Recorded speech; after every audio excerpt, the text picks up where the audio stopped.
Josué 7. Tomamos una pausa de la serie de transiciones, simplemente por el aniversario la semana pasada, y algunos mirarían el pasaje que vamos a ver hoy y dirían, ¿por qué no salteaste esta también para el Día del Padre? Y les confieso, ha sido algo de una lucha esta preparación y de hecho vamos a acampar en este pasaje por 2 semanas, por lo relevante que es. Ahora, por ser el Día del Padre, las aplicaciones Padre voy a hablar directamente a ustedes, a nosotros, ¿sí? Pero estos son principios que son aplicables para todos, ¿sí? Entonces, el hecho, si no son padres aquí, no dejen de escuchar, ¿sí? Estos son principios bíblicos para todos. Las aplicaciones vamos a ir directamente a, solamente para ayudarme a hablar un poco en la experiencia de padre. Cuando yo pienso en la meta como padre, viene esto a mi mente. No lo quiero estropear. Creo que la meta más básica que hay.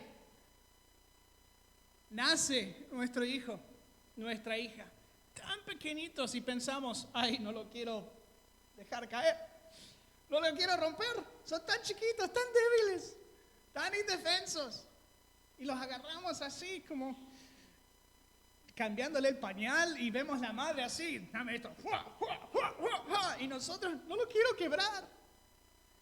Dentro de nuestra naturaleza, no solamente como padre, pero hombre en general, está este sentir de no quiero fracasar en esto.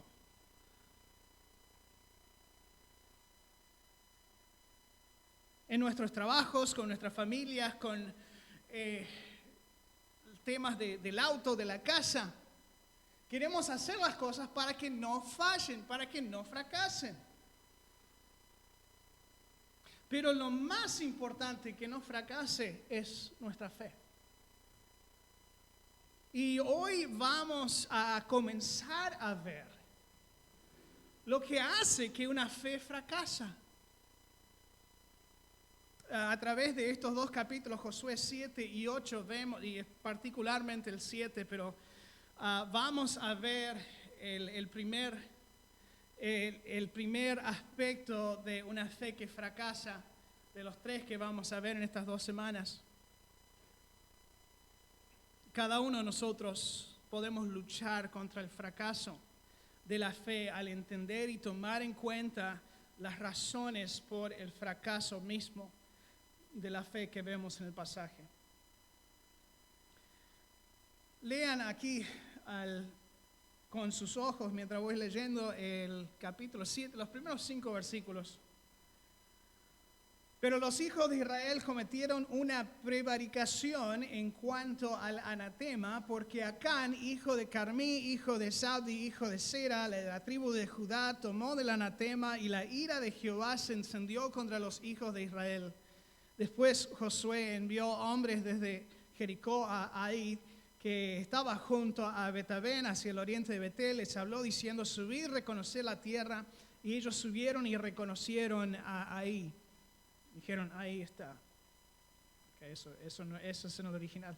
Ahí volviendo a Josué le dijeron, no suba todo el pueblo, sino suban como 2 o 3 mil hombres. Y tomarán a Ai. No fatigues a todo el pueblo yendo allí, porque son pocos. Y subieron allá del pueblo como 3,000 hombres, los cuales huyeron delante de los de Ai. Y los de Ai mataron a ellos a unos 36 hombres y los siguieron desde la puerta hasta Sebarim y los derrumbaron en la bajada, por el cual el corazón del pueblo desfalleció y vino a ser como agua. Padre, te pido por tu ayuda esta mañana. Tu palabra se enfoca de una forma a veces tan chocante, tan frontal, tan impactante a nuestras vidas. Pero es por una razón, estás queriendo alumbrar nuestros corazones y mentes a la verdad de la importancia de que nuestra fe no fracase. Te pido que con esos oídos, con ese corazón abierto a tu palabra, que lo escuchemos hoy. Ayúdanos a aprender estas grandes lecciones de la vida, de la fe. En el nombre de Jesucristo pido esto. Amén. La primera razón que la fe fracasó es lo que vamos a tomar el tiempo viendo hoy. Es porque no discierne la dirección de Dios. Vamos a ver luego que tampoco se precaude del pecado y no considera las consecuencias. Vamos a ver esas dos la semana pasada, pero empecé a trabajar en esto y habían varias preguntas al cual tenía que responder, tenía que profundizar un poco para asegurarme que esto esté enseñado claramente. Entonces por eso decidí no darles un mensaje de 2 horas y media, sino cortarlo en 2. Creo que 2, quizás 3. Vamos a ver. ¿Qué pasa cuando no discernimos la dirección de Dios? Notamos en el pasaje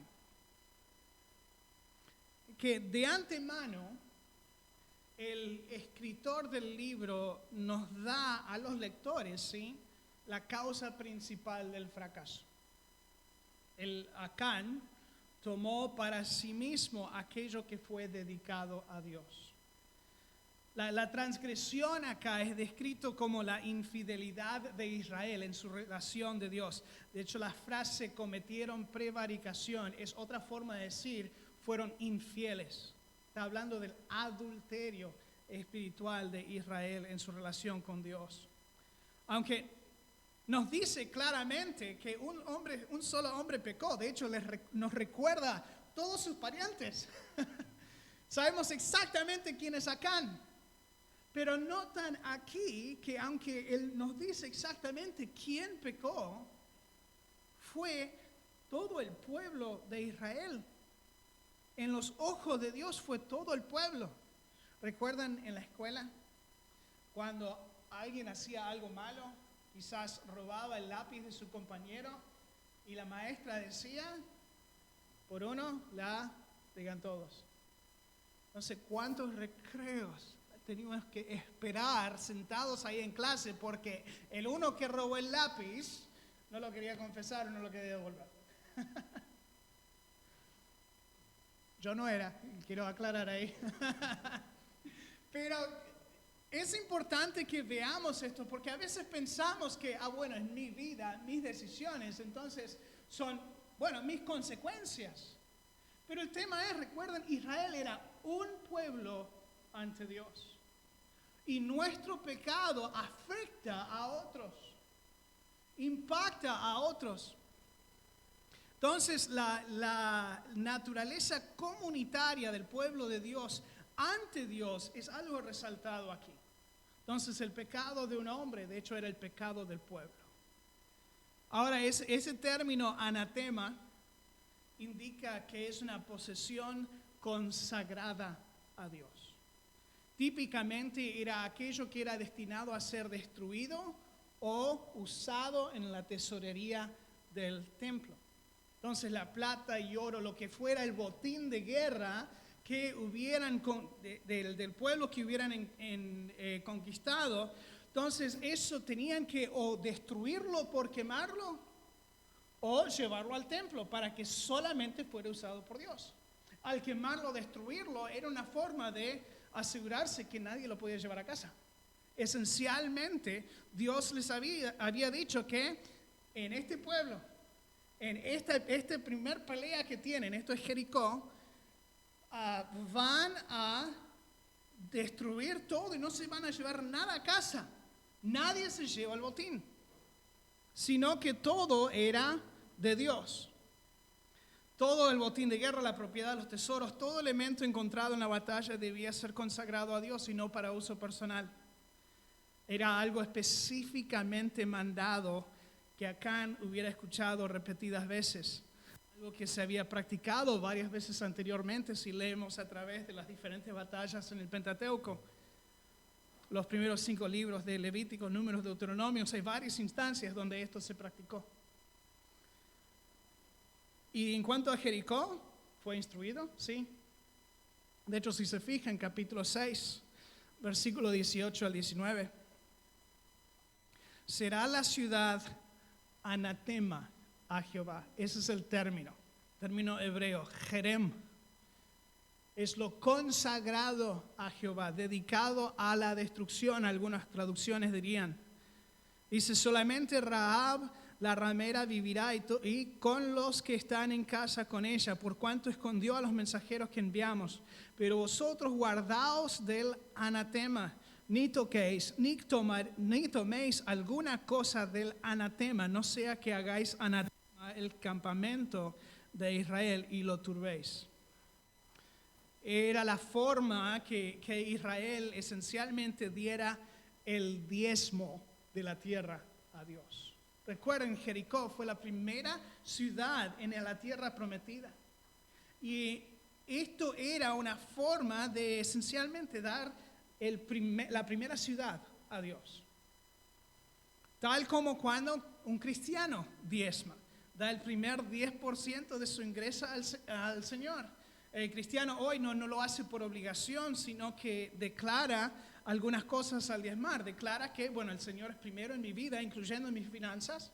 Declara que también le voy a confiar en todo lo demás que Él va a proveer por mis necesidades. Es un paso de confianza. Una tercera declaración podría ser que con lo que estamos dando, estamos invirtiendo en la obra de Dios, que es así de importante. Vamos a invertirlo. Entonces, la acción del anatema, del jerem, de tomar, de consagrarle algo al Señor, así era dedicarle al Señor esa primera parte de la tierra, las ganancias de la conquista. Lo que Acán había hecho era equivalente a robar de la bolsa de ofrenda de la iglesia para su propia ganancia. Sí, era así de feo. ¿Cuántos reaccionarían mal si en vez de poner algo ven a alguien entrando y ¿sabes qué? Me hace falta comprarme unos zapatos nuevos, o ahí mete la mano en la bolsa de la frente ahí, sí, creo que con esto basta, y se lo embolsilla y se va. Digamos, pará, eso no es tuyo, es de Dios. Bueno, eso es lo que Acán hizo con el botín de guerra.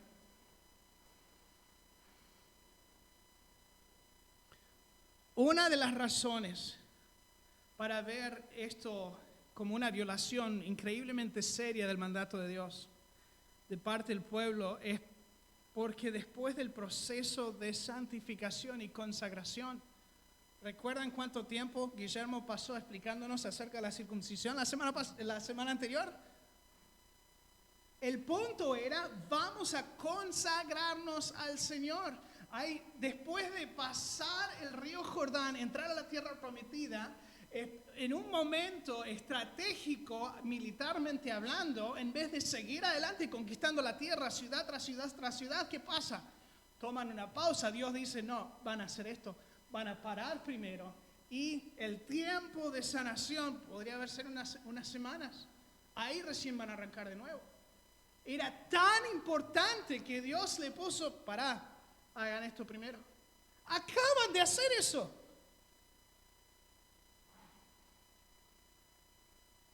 Esto debía señalar que la tierra prometida, esto ahora de Jericó en adelante, era algo importante, algo nuevo, el nuevo territorio para Dios, una nueva etapa en la historia de Israel, y debía ser tratado como tal. Era el proceso del cumplimiento de la promesa de Dios.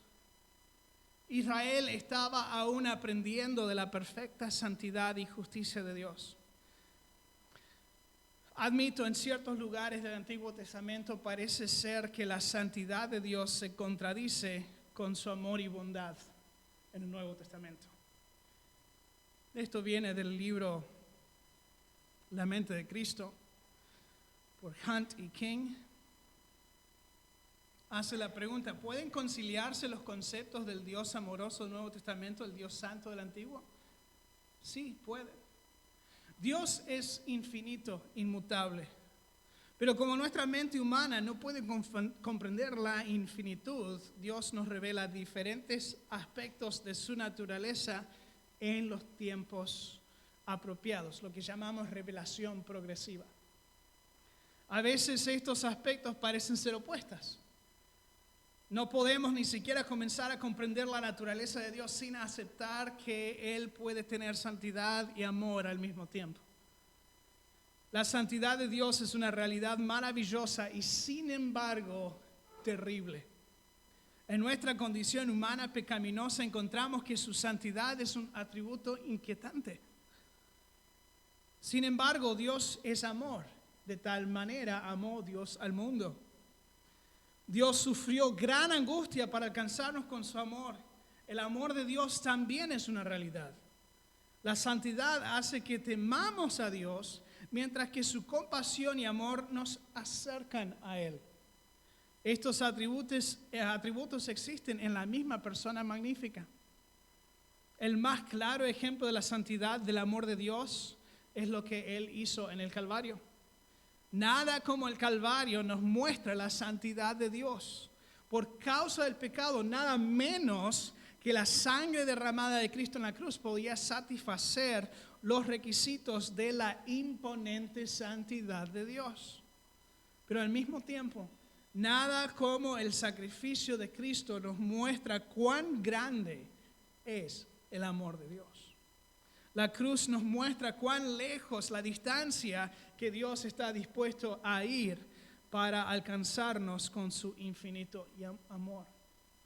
Entonces Josué y los hijos de Israel estaban aprendiendo en cuanto a la santidad, esa santidad perfecta de Dios. Y se nota, ellos no supieron del pecado de Acán. Pero cuando no discernimos la dirección de Dios, cuando no buscamos la dirección de Dios, da resultados desastrosos. Da resultados desastrosos. Si solo hubieran consultado al Señor previamente en la batalla.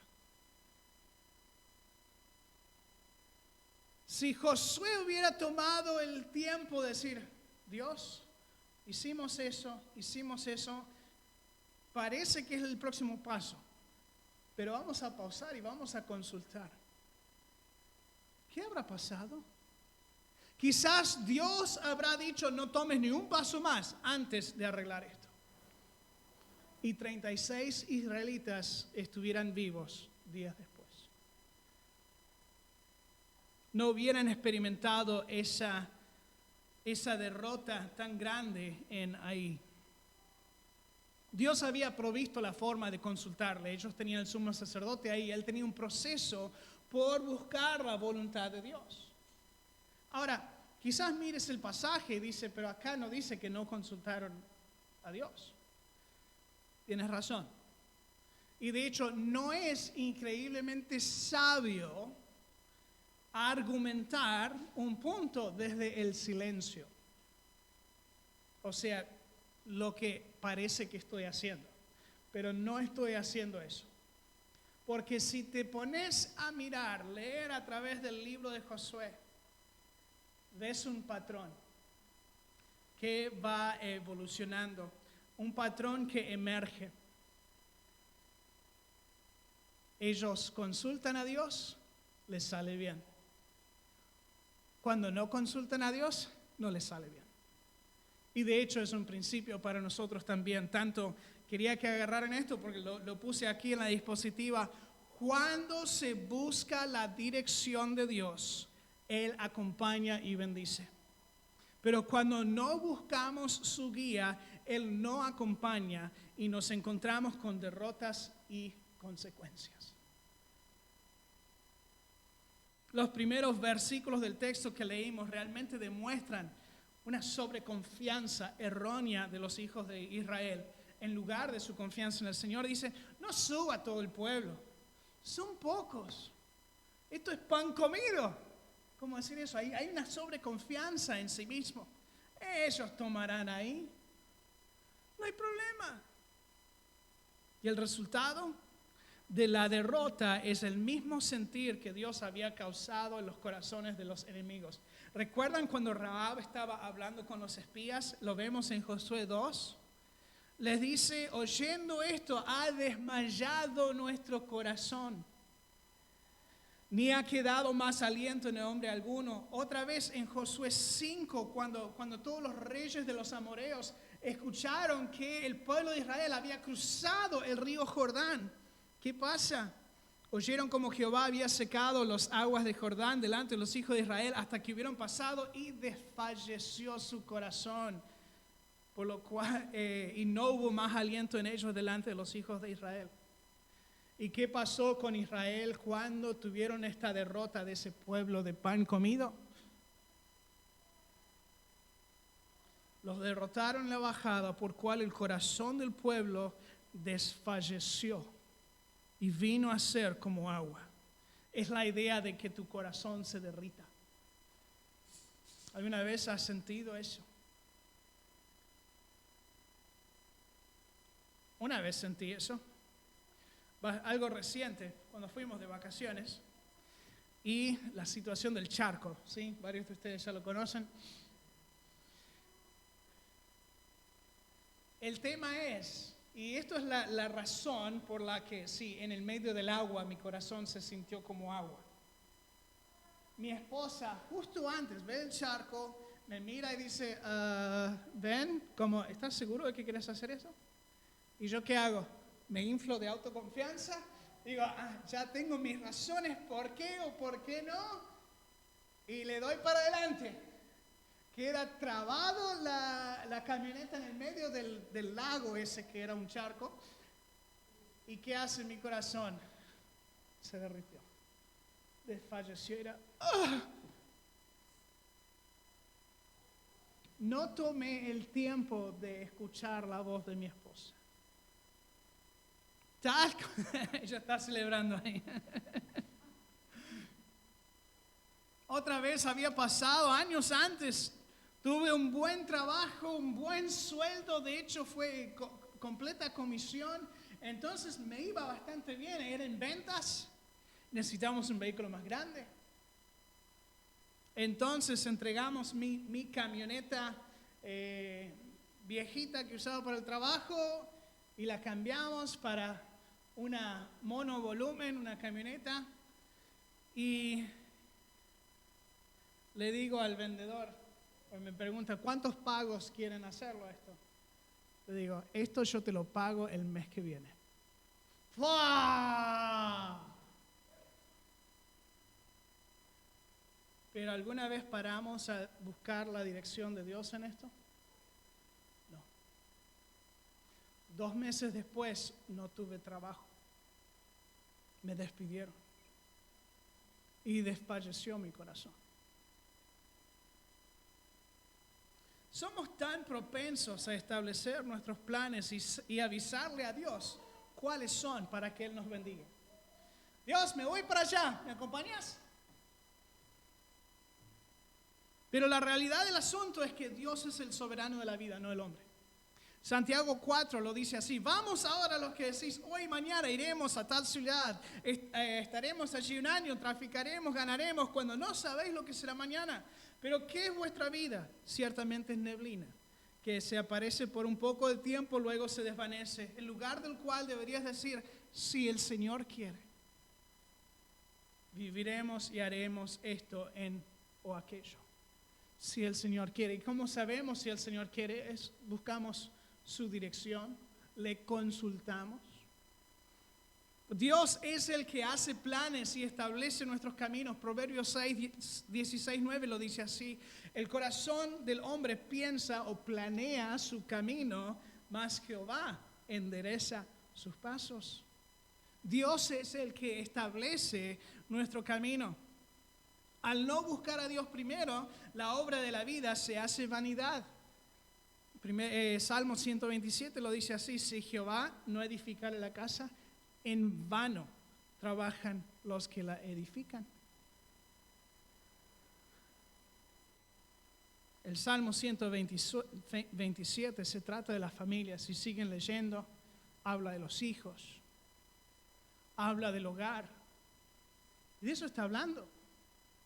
Padres, está hablando de nuestras familias, nuestros hogares. Si no buscamos la dirección de Dios, crea resultados devastadores. Pero cuando nos encomendamos a Dios, buscamos su guía, su dirección, Él obra para algo fructífero y duradero. Proverbios 16:3. Ahora sí lo necesito. Encomienda a Jehová tus obras, o sea, ponelo en sus manos, y tus pensamientos serán afirmados. Versículo 7. Cuando los caminos del hombre son agradables a Jehová, aún a sus enemigos hace estar en paz con él. Este fue uno, Proverbios 23:26 fue uno de que realmente tuvo que corregir mi corazón. Muchas gracias.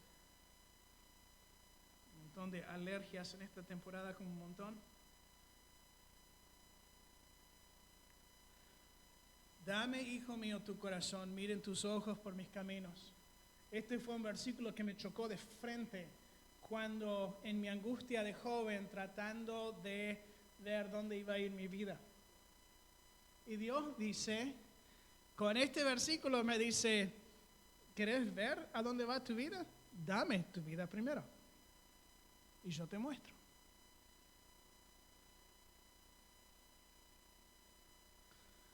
Entonces, cuando no discernimos, no buscamos la dirección de Dios, trae resultados devastadores, desastrosos. ¿Qué más hace? Cuando no discernimos la dirección de Dios, ignora la realidad del asunto. Ahora, aquí en el próximo párrafo del 6 a 9, dice, Josué rompió sus vestidos, se postró en tierra sobre su rostro delante del arca de Jehová hasta caer la tarde. Él y los ancianos de Israel se echaron polvo sobre sus cabezas. Ellos estaban visiblemente miserables por esta derrota. ¿Por qué hiciste, Josué dijo, Señor Jehová, ¿por qué hiciste pasar a este pueblo del Jordán para entregarnos en las manos de los amorreos para que nos destruyan? Ojalá nos hubieran quedado al otro lado del Jordán. Ay, Señor, ¿por qué diré? Ya que Israel ha vuelto la espalda contra sus enemigos, delante de sus enemigos, porque los cananeos, los moradores de la tierra, oirán, nos rodearán, borrarán nuestro nombre sobre la tierra, y entonces, ¿qué harás tú a tu grande nombre? La reacción de Josué demostró que él pensó que Dios había hecho algo mal, que la culpa lo tuvo Dios. Le empieza a echar la culpa, le empieza a reclamar. Ahora, en su perspectiva, recuerden, él no ha leído esto todavía. En su perspectiva, han hecho todo bien. No sabía lo que había pasado con Acán, pero entonces parecía que Dios no había cumplido su promesa. Y al venir de una victoria tan asombrosa de Jericó y ser arrasados luego por un pueblo tan pequeño, con la consecuencia de 36 israelitas muertos, pareció que Dios les había defraudado. Su acusación suena muy parecido a cómo murmuraba Israel contra Dios en el desierto. Una y otra vez al enfrentar el Mar Rojo, que decían, déjanos servir, mejor nos fuera servir a los egipcios que morir nosotros en el desierto. Al tener hambre en el desierto, ojalá hubiéramos muerto por mano de Jehová en la tierra de Egipto. Cuando comíamos pan hasta saciarnos, pues nos habéis sacado este desierto para matar de hambre toda esta multitud. Tuvieron sed en el desierto, lo mismo. Nos hubiera dejado en Egipto. ¿Para qué morir acá de sed en el desierto? Al enterarse de los obstáculos de la tierra prometida, ojalá muriéramos en la tierra de Egipto. ¿No nos sería mejor volvernos a Egipto? Y Josué, lo mismo. Este reclamo, el murmuro ante Dios. Lo único bueno aquí en su reclamo es que al final él tiene una preocupación por la gloria de Dios. Dios, ¿qué van a decir los moradores de esta tierra de ti? De tu gran nombre. Es lo único bueno de su reclamo. Porque en este reclamo Josué es un ignorante. Ahora, tú y yo seríamos ignorantes también en esto, ¿no? De hecho, lo somos. Tantas veces cuando pasan cosas en nuestra vida, decimos, pero Dios, ¿por qué? Y empezamos a reclamar. Empezamos a acusar a Dios de que es injusto, de cómo va a poder dejar estas cosas pasar. Pero su acusación ignora lo que Dios ya había dicho acerca de la importancia de la obediencia. Éxodo 23, Dios fue muy claro en esto. Pero si en verdad oyeres su voz e hicieres todo lo que yo te dijere, seré enemigo de tus enemigos, afligiré a los que te afligieron, porque mi ángel irá delante de ti, te llevará a la tierra del amoreo, del eteo, del fereceo, del cananeo, de jebeos, de jebuseo, los cuales yo haré destruir. Dios dice, si haces lo que te digo, te voy a dar victoria a todo, vas a arrasar todo. Parecía algo lógico. Dios es fiel, es inmutable. Si Él dice que hará algo, siendo condicional por la obediencia del pueblo, si el resultado no es correcto, no es Dios quien ha fallado, sino obviamente el pueblo. Nos lleva a identificar otro principio bíblico al cual podemos aferrarnos. ¿Cómo Dios es fiel? No si Dios es fiel. Pero cómo Dios es fiel, cumplirá su promesa. Si parece no haber cumplido, no es su fracaso, sino mi falta de entendimiento o cumplimiento.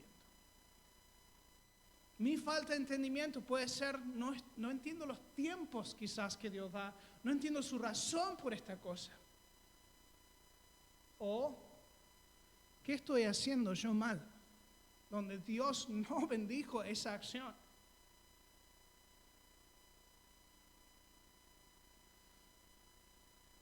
Esas tazas de café que estuvimos tomando antes,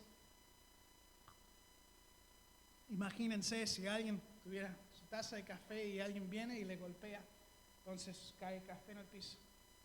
Mira el enchastre que hiciste. Empieza a acusar.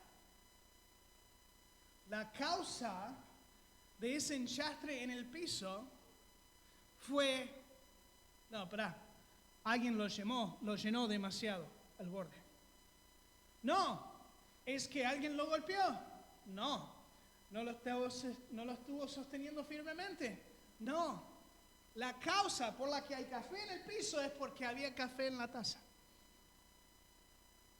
Tantas veces somos tan propensos a culpar las circunstancias que nos olvidamos de nuestras propias faltas.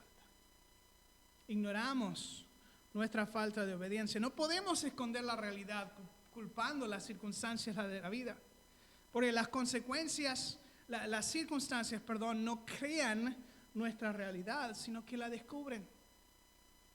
Y tampoco excusan nuestra debilidad, sino que resaltan nuestra responsabilidad. Somos bastante capaces de esquivar culpa y proyectarlo sobre otros. Decimos, si no fuera por mi esposa, por mi trabajo, mis compañeros, mis hijos, mi auto, mi casa, mis deudas, mi salud, mis ganas, mis circunstancias, las cosas estarían mejor. Pero pensemos por un momento en el primer hombre, el primer padre, Adán. Tuvo la situación ideal. Cuerpo perfecto, esposa perfecta, trabajo perfecto, hogar perfecto, situación perfecta, y aún así dejó entrar el pecado en su vida. Y cuando se enfrentó con las consecuencias de su decisión, ¿qué intentó hacer? Dios, fue la mujer que tú me diste.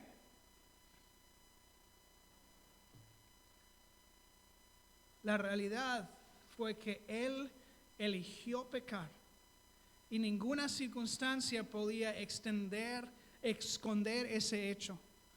Por tanto, no tuvo ningún reclamo por las consecuencias. De hecho, esto es un principio bíblico que vemos, pero la forma que está verbalizado es de un programa de adicciones y ayuda a personas con adicciones a darse cuenta de que no se pueden quejar contra las consecuencias. Pero no es solamente un principio bíblico para ellos, sino aquellos quienes no tienen adicciones o piensan que todos somos adictos al yo, ¿sí? Entonces todos ahí. Pero perdemos la libertad de elección cuando nos rendimos ante la tentación. Las consecuencias de nuestras decisiones son inevitables, incalculables y dependen de Dios.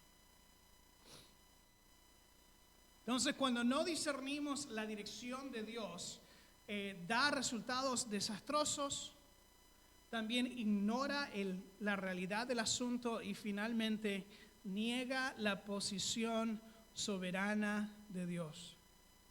Es interesante que en el versículo 10, después de escuchar este reclamo, Dios le dice a Josué: levántate. Levántate. ¿Por qué te postras así sobre tu rostro?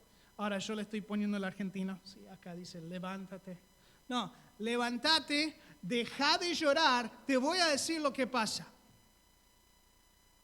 Deja de reclamarme, porque la realidad es otra. Hay pecado en el campamento.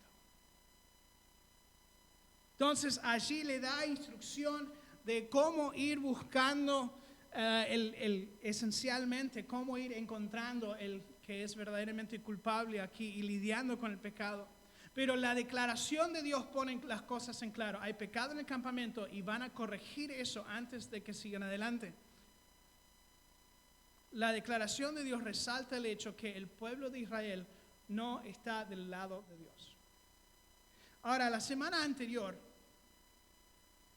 Josué 5, antes de que enfrentaran a Jericó, pasó algo. Fíjense en capítulo 5, versículo 13 al 15. Estando Josué cerca de Jericó, alzó sus ojos, vio un varón que estaba delante de él, el cual tenía una espada desenvainada en su mano. Y Josué, yendo hacia él, le dijo: ¿eres de los nuestros o de nuestros enemigos? Y él respondió: no, mas como príncipe del ejército de Jehová he venido ahora. Entonces Josué, postrándose sobre su rostro en tierra, le adoró y le dijo: ¿qué dice mi señor a su siervo? Y el príncipe del ejército de Jehová respondió a Josué: quita el calzado de tus pies, porque el lugar donde estás es santo. Y Josué así lo hizo. Y luego allí vienen las instrucciones de cómo iban a conquistar a Jericó. Este varón muy probablemente era el Cristo preencarnado. Sabemos que no era simplemente un ángel, porque los ángeles no se dejan adorar. Vemos eso en otras instancias. También el hecho que le dice: quítate tus sandalias. ¿A quién le había dicho eso? Dios a Moisés desde la zarza ardiente, ¿no? La tierra que pisas, santo es. Entonces sabemos que este no era ningún ángel, sino que era deidad. Y esa pregunta de Josué: ¿de qué lado estás? La respuesta del ángel, del varón. No, pregunta equivocada. ¿De qué lado estás tú? Yo estoy como príncipe del ejército de Jehová. Yo estoy haciendo la obra de Dios. ¿Dónde estás vos en comparación con eso? ¿De qué lado estás tú? Esencialmente fue Dios diciéndole a Josué: ¿estás de mi lado o vas a hacer la tuya? De vuelta en el capítulo 7, con sus acciones o falta de acciones correctas, Israel había demostrado que estaban haciendo su propia cosa. No podían esperar la bendición de Dios aún en lo que Él les había dado por hacer, si estaban desobedeciendo y no buscando y confiando en su guía y ayuda. ¿Saben qué? Dios nos ha mandado a predicar y enseñar la palabra. Es lo que estoy haciendo. Pero si tengo aún el pensamiento, la intención de venir aquí y presentarles la palabra de Dios sin haber recurrido a Dios por su ayuda y guía, no puedo esperar que lo bendiga. Es lo mismo con nuestra vida. Si no buscamos la guía, dirección y fuerza de Dios antes, no podemos esperar que Él bendice algo, aun cuando es algo que Él nos ha mandado a hacer. Porque estamos tratando de hacerlo a nuestras fuerzas y nuestra confianza, y así no funciona la vida cristiana. Padres, podés hacer todo bien, pero cuando lo estás haciendo a tus fuerzas, estás fracasando.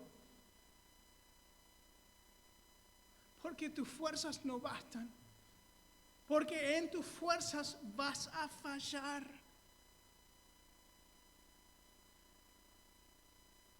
Israel había intentado hacer esto antes, pero sin éxito.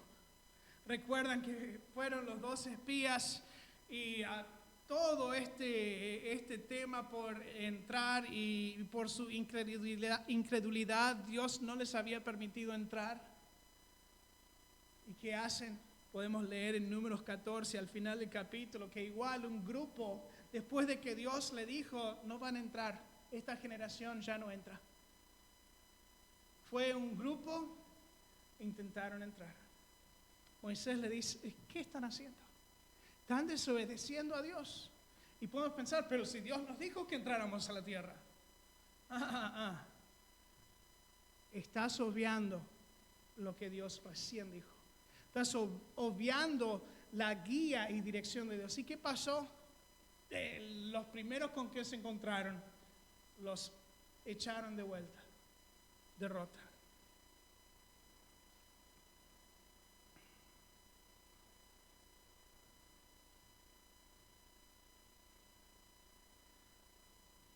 Quiero contarles para terminar, quiero leerles esta parábola,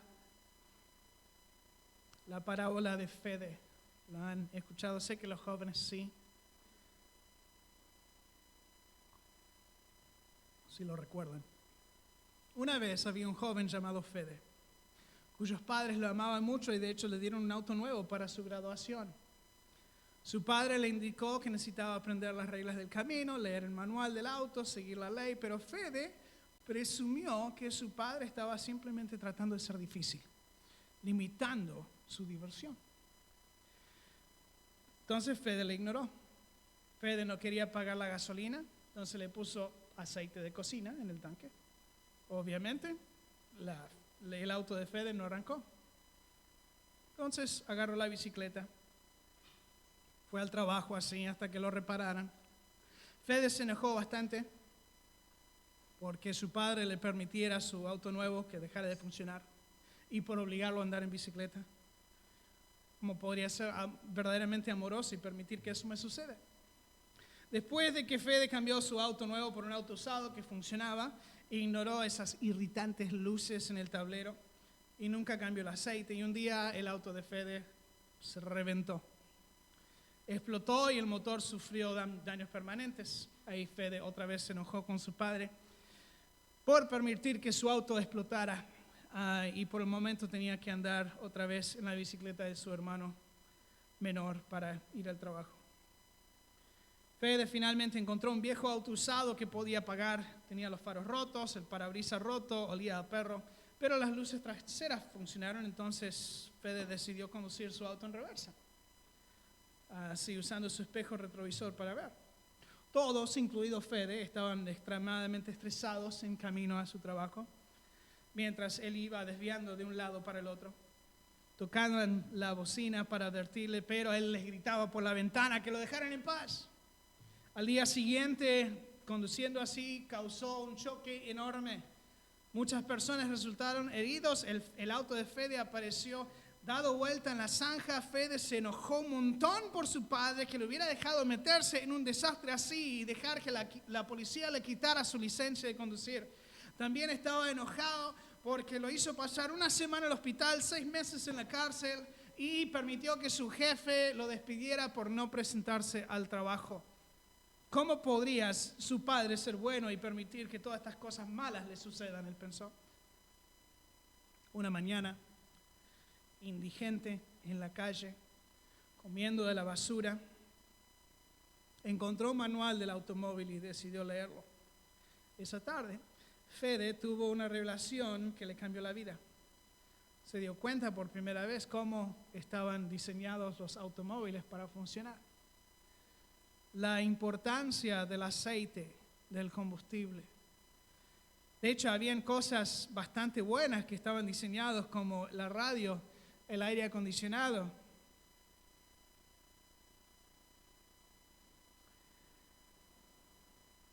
Fede descubrió varias diferentes cosas acerca de su auto y terminó la última página y se dio cuenta, él comenzó a llorar, se dio cuenta en su corazón de que su padre lo había amado todo el tiempo. Entonces Fede fue a casa, pidió perdón a su padre y luego decidió escucharlo en cuanto a sus consejos. Un año después, Fede sonríe al encender el aire acondicionado y la radio en su auto. Se abrocha el cinturón de seguridad, conduce de manera segura a su trabajo, donde trabaja allí con su padre en la concesionaria más exitosa del país. Eso viene del libro Definidos, la parábola de Fede. Cuando no buscamos la dirección de Dios, no le reconocemos como soberano en nuestras vidas. Ignoramos la realidad del asunto en nuestras circunstancias y causa resultados desastrosos. Bueno, pastor me ha dicho los peligros. ¿Cómo entonces busco la dirección de Dios en mi vida? Buscamos la dirección de Dios en la vida diariamente en su palabra. Es la guía para nuestra vida. Nuestra comunión diaria con Él en oración, buscando su guía, su fuerza para las responsabilidades que nos ha dado para cumplir. Cuando nos enfrentamos con situaciones en la vida, nuestra reacción directa debe ser ir a Él, ir a su palabra para el consejo y la guía, la fuerza para poder manejarlo de una forma que le agrada. ¿Qué dice la palabra de Dios en cuanto a esto en mi vida? Yo te prometo, la palabra de Dios habla a toda situación de la vida, sea en mandato específico o principio en general. Vas a encontrar que habla a todo. Al reconocerlo como soberano, debemos también someternos a Él como soberano. Someternos a su guía, no confiando en nuestra propia carne, sino confiando en Él, en su Espíritu que va obrando, moldeándonos desde adentro para afuera. Padres, no pierdan de vista de Dios en su vida. Sin Él, los resultados van a ser desastrosos. Por eso, en vez de confiar en nuestros propios planes, debemos escuchar la voz de su Espíritu y buscarle. Discernir su dirección. Padre amado, te doy gracias que nos das tu dirección. Te doy gracias que no nos dejas solos, sino que nos das una guía apropiada, relevante, altamente apropiada, Señor, para nuestras vidas en toda situación, pero está allí. Te pido que nos ayudes a poner el esfuerzo de buscar tu dirección en todo lo que hacemos. No nos dejes meternos en hacer planes, planear nuestros propios pasos sin consultarte primero. Padre, ayúdanos a buscar tu guía. Ayúdanos a guiar a nuestra familia a buscar tu guía, tu consejo, tu dirección en cada paso de la vida. Te doy gracias por cada padre aquí. Te pido por aquellos quienes no pudieron unirse aquí con nosotros esta mañana, Señor, que los bendigas, que los ayudes a buscar constantemente tu guía, tu dirección. Danos la fuerza para obedecerte. En el nombre de Jesucristo pido todo esto. Amén. Gracias por su atención. Que Dios les bendiga.